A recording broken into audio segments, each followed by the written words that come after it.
it is.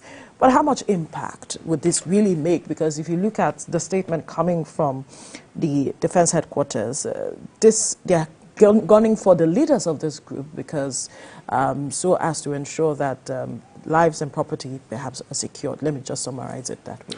Well, I say good news because most times we try to, engage terrorism from the surface. We don't look at the leaders, the sponsors, because terrorism is expensive, very expensive to delve into. I'm talking about the motivations, the financial implication of terrorism, and there is a multifaceted approach, if you ask me, if you want to engage in a counter-insurgency. The military, are doing so well, and I'm really impressed with the collaboration they had with the DSS.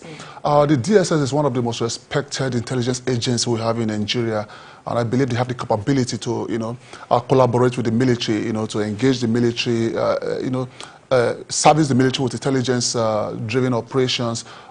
Just like a few years ago when al-Baghdadi was eliminated by the U.S. troops, it demoralized the fighting force of the ISIS members in the Western world. So for me, if you go after leaders of terrorism, what you are doing is that you are dismantling the structure. Though they will try to, reappoint a new leader, but at that moment, when you hit on the leaders, you don't give them time to regroup. You have to go hard. I don't want the military to relax or the DSS to relax and have some drink thinking they've done so well and terrorism is over. Terrorism is an ideological driven war, and any ideological driven war, Vera, I tell you, could last till eternity. And we've seen the military also went on to say that these leaders, these ISWAP leaders and the likes they have been on the run. They might have, considerably lessened due to the onslaught by the military. But an area of concern is that this particular case now, the leader was found in a state as Bauchi that, so to speak, has not, really suffered, unlike states in the northeast and the like. Yeah. There's also the renewed attention, so to speak, in Niger State, where a number of terrorist leaders have also been found. I just wonder how this will increase the war against terrorism, because these are states that are relatively safe, but now all of a sudden they are in the news for the wrong reasons. How will the military now ensure that this will not become hotbeds for terrorism, away from the attention on the Northeast? Fantastic question, Kemi. You see, in terrorism management, if you fail to plan, you are planning to fail. The military, for me, this war is not about the military. Counter-insurgency is not a one-way con. It's a multi-dimensional approach. The military has a role to play. Politicians has a role to play. The public has a role to play. The people has a role to play. Because if you ask me, why will a Nigerian want to put his life on the line for evil acts? Or why will anyone want to engage into terrorism? In exception of their ideological factors or their belief, many factors, comes to play. We're talking about the poverty factors, because sometimes that's why we need to start looking at parenting, sufficient parenting.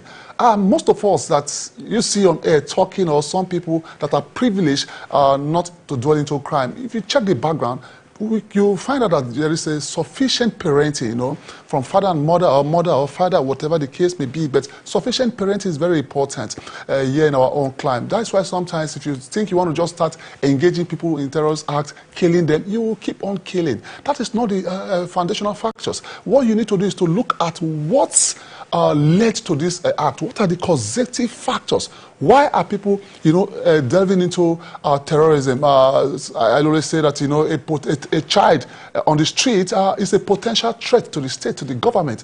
So we need to start looking at children on the street. We need to start looking at those that are not educated. Education plays a very big role. Unemployment as well plays a very big role, because suffering, when someone goes through suffering, I must tell you that suffering weakens the sense of reasoning. Most people that have good reasoning about the Nigerian state, once they engage into suffering, or once they start suffering from maybe financial suffering or from social factors, it weakens their sense of reasoning. So going back to the Bauchi and Niger State, you're talking about that, is springing up.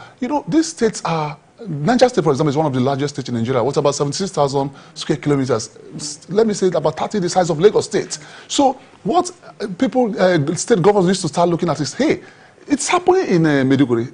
How do we protect ourselves from this incident not happening? Most of our governors, went to bed and just keep on, putting eyes in the northeast, Maiduguri, Adamawa, and other states. They fail to plan, for this imminent threat. There's a quote by Cyril. It says, "When disasters strike, the time to plan has passed." So most times, what we are doing right now in most of our states is that we are planning after disaster. So things will be fine if only we have a military approach, political approach as well. But is there much state governors could have done, knowing that they do not control the security apparatus as it is? It is controlled from the center. You see, why did they call themselves chief security officer then, if you ask me this question? For me, I don't believe state governors are chief security officers. I see that as an impersonation. That's from my own personal perspective. Security business is not for everyone. You understand? That's why people keep saying security is everyone's business. It's not everyone's business. It's everyone concerned, but not everyone's business. It's my business. It's not your business. Media is your business. So state governors, why I'm trying to call them to order, because they were elected into power to take care of the states. Are you with me? So that is where strategic planning comes to play, If you don't have a strategic plan, because people just take out security plan when coming into power, you don't take out security plan. You need to put a security plan in place so that the people will not suffer from insecurity. Because let me tell you, if anyone or any person live in a state of fear, security has been defeated already, Vera. Security has been defeated. So for me, we need a political will to fight this spirit of terrorism.